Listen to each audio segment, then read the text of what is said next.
Hello, everybody. We're here today to talk some Absolute Superman. We have issue 5 coming up real soon. Jason Aaron is back on the show to talk about it. Jason, thanks for taking the time. Sure. Thanks for having me. So we're going to dive into the events of issue 5. We're not going to be spoiler. We're going to talk about that specifically in just a moment. But I kind of wanted to ask first about the overall reception. It really seems like the Superman fans have really embraced what you've been doing with Absolute Superman. Has that been your experience, and what has that feedback been like for you? Yeah, I mean, from what I've seen, the response has been really amazing. I mean, I usually don't kind of seek out read reviews, I mean, I've done this many times in terms of launching um, big books, and I always just go by, what do I feel about it? Like, did this one come together in the right way? Is this the best version of itself that it can be? And I've been very excited about this book and excited about all the absolute stuff, Batman, Wonder Woman, and all the new books that are about to hit the stands.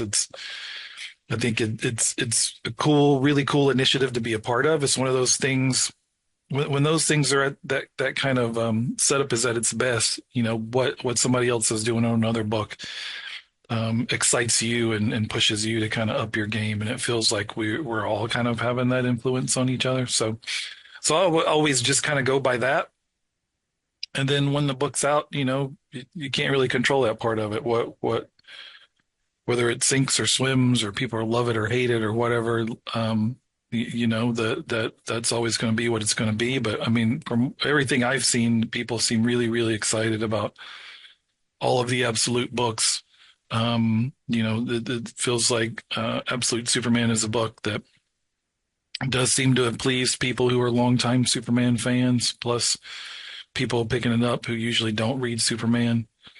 So I felt really great about it. I mean, and the one of the things that's most important to me is that Mark Waid told me he gave me a thumbs up and told me I was doing all right. So that meant a lot. Yeah, I don't know that there's a bigger Superman fan than Mark, so that's great. Yeah, probably Um, not that I know personally, at least. yeah, one of the things that we had talked about at San Diego Comic Con was keeping it fresh but remaining true to the core of the character, which I think you guys for all the Absolute line have really struck that balance well. One of the other challenges or something that we hear about Superman sometimes is, oh, he's too powerful, so he can be boring, um, and he's not really relatable. One of the things that you've done, Krypton, in my mind, is has been more relevant and more similar to what we have on Earth than ever with the world that you've created with this idea of sort of a class, differentiation, and we see that come to a head in issue 5. So when you're conceptualizing, was this something that was purposeful, or you just thought would speak to the character really well? I mean, go back to his early Golden Age roots, having that similarity with Krypton and Earth and classes. Yeah, I mean, a big part of it was just leaning more into the idea of him as an immigrant, right? I mean, that was a big part of his tale to Siegel and Schuster, who were, of course, the children of immigrants. And but when you have kind of the sort of Moses motif where Kal-El's a baby that comes down the river to Earth, it's not quite as haunting as if he is more fully formed, if he has a very real Kryptonian identity. If you, I just wanted to take like that kind of upbringing that we equate with, the idyllic setting in Kansas and shift that to Krypton so that he is more fully formed when he comes here and he remembers his home planet. He remembers his parents. He remembers exactly what he lost.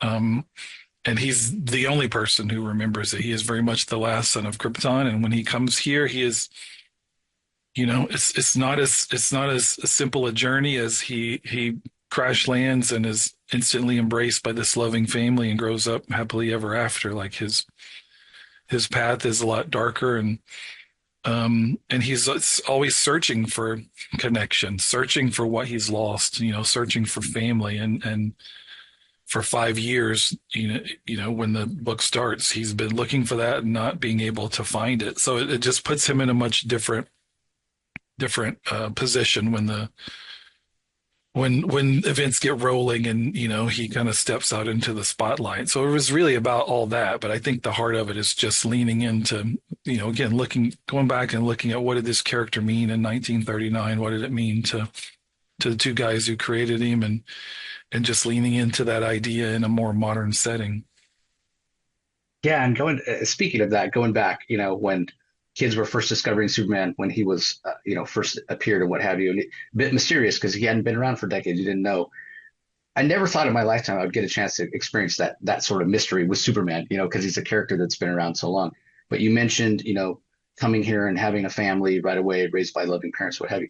All of that in this new version you've created is mysterious. We've seen hints of the Kents, we've seen hints of Brainiac, but we don't really know. Um, is that gratifying? Is it rewarding? Is it fun to be able to bring some mystery back to Superman? Oh, for sure. I think that's one of the things that's most exciting about all of these Absolute books, right? Is that it does feel like we're not trying to reinvent these characters whole cloth. I mean, it's very much about looking at what do these characters represent? What does Superman represent? What does he fight for? What makes him different from, any other random hero around the DC universe? And you don't throw that out. If anything, you drill down even deeper into those ideas, but still find room within that story, a story that we all know so well, right? Like I think you could stop people on the street and ask them to tell you Superman's origin, and they probably could.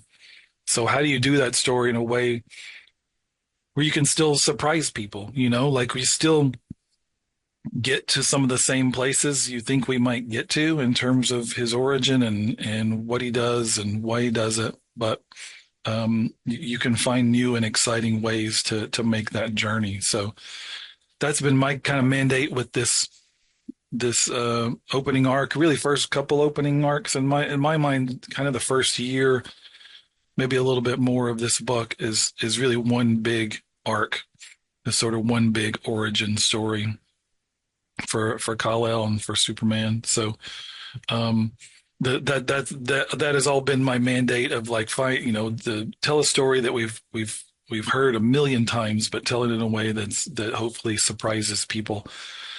And then that'll continue to be the case. I want this book to continue to have surprises, and when new characters pop up, when Superman goes on different kind of adventures than we've seen him on before, I still want to find the room and the ways to put stuff in there that feels new and fresh and something we've never seen before in a Superman story.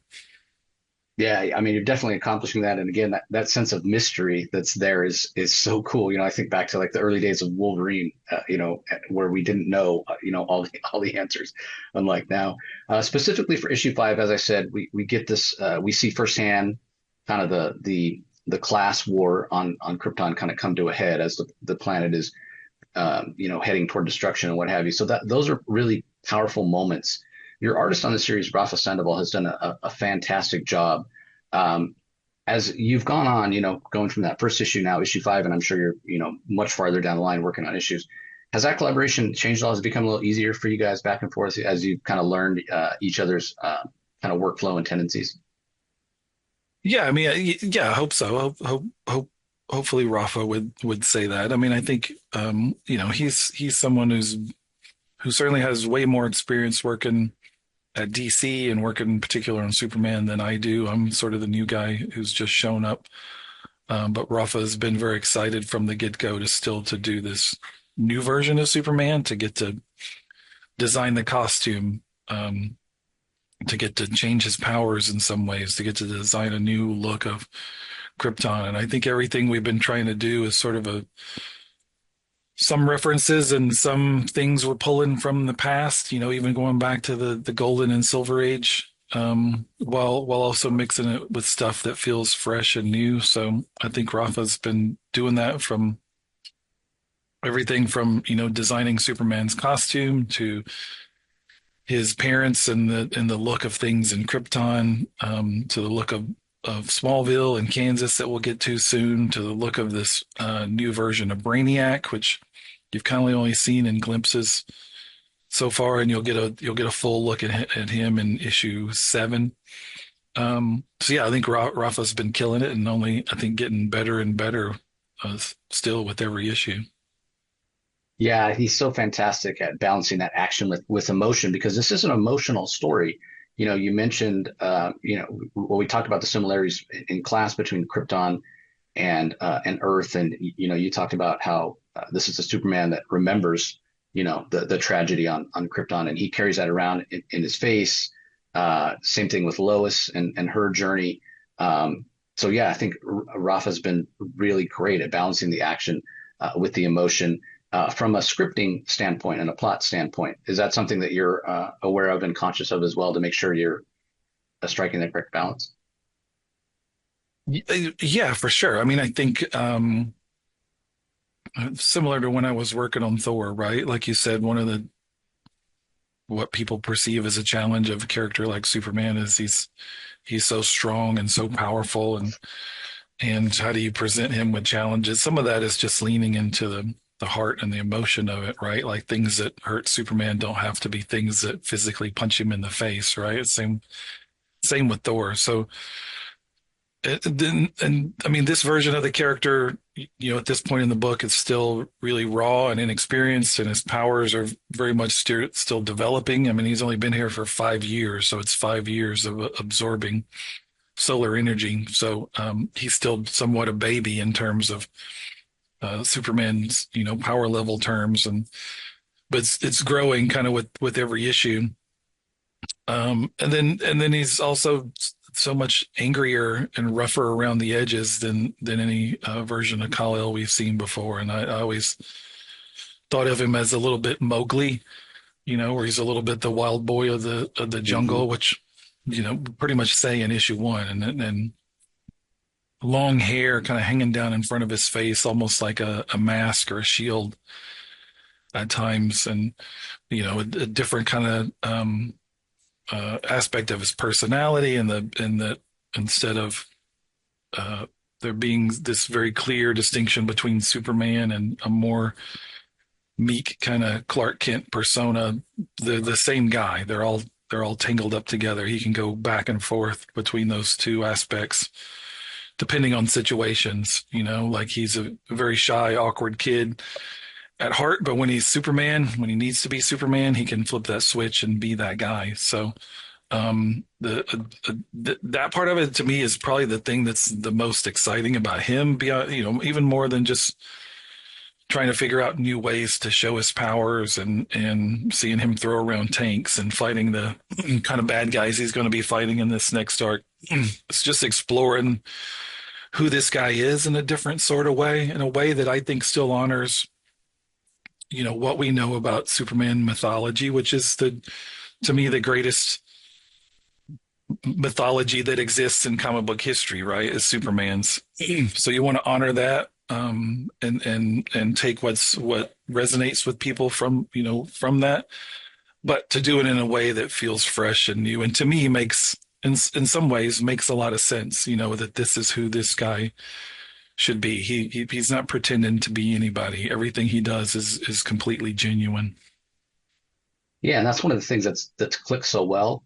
And I think I said it was either after issue 3 or issue 4 on our DC Spotlight where I said I think this is my favorite version of Superman ever, which Oh, cool. been That's awesome Superman thinking. comics for 4 decades. That's saying something. Maybe a little early, so we'll see. But We part still of got a that long is way to go. yeah, right. But part of that is because of what you were talking about earlier. This is a Superman that remembers Krypton. He was Right. older when he left. That also brings in the aspect of the story you brought in to have Laura and Jor-El being an influence on him in a way never done before. And they're Right. such great characters as well. And again, in this issue 5, we kind of see how that all comes to a head. So fleshing them out and having them influence Clark or Superman Kal-El is something that's just never been done before, and I think it's why he is the way he is, and the empathy that he has. So that was just brilliantly done. Can you talk a little bit about making that decision to have him be so much older and have that influence from his birth parents? Yeah, I mean, I think it's exactly because of what you're saying. Like I said, leaning into that idea of him as an immigrant, he needed to have a very real immigrant identity, and so part of that was he needed to be older. He needed to have a full-fledged personality and history and connections when that planet blows up. So when he comes here, he fully remembers what he lost. It's not a matter of him going in the Fortress of Solitude and seeing holographic images of his parents from crystals that were tucked into his rocket ship. Like, no, he remembers them. He hugged his mom. He loved his dad. Like, he remembers his dad coming home from the mines and his boots caked with sunstone dust and his mom out tinkering in the garage. Like, he remembers the lessons that he learned from him. They were his best friends, like he was a Clark Kent kind of kid. So he was an awkward kid. He didn't have a ton of friends on Krypton. He was sort of a little bit of an outcast even among his own people, but had a deeply loving connection with his parents. So when that's ripped away, he feels it even more, right? And when he comes here, you'll get the story in issue 6 of what happened when he first crash landed on Earth, and we've already shown Martha Kent in a glimpse, and you'll kind of get the story of what is their connection or relationship to him. We'll get to that, but I think you can assume it didn't go the way we're used to seeing it go. He didn't land here and um, spend his entire youth being raised by this kindly old couple. Like he's still searching for what he lost. He's still searching for that kind of connection that he had. So I think it gives him a much more profound Kryptonian identity. And it means when he comes here, it's a much more tragic story as he's lost everything he could possibly lose. And he's here kind of adrift, like on this strange new world where he's not exactly welcomed with open arms by the people here. And he's searching in vain to try to replace, the love and the sense of family and belonging that he's lost. And it's left him feeling like he doesn't know who he is anymore. Everything that defined him is gone. It's completely gone, erased from existence. So who the hell is he now? Like, I think that's the main question driving him at this point in the book.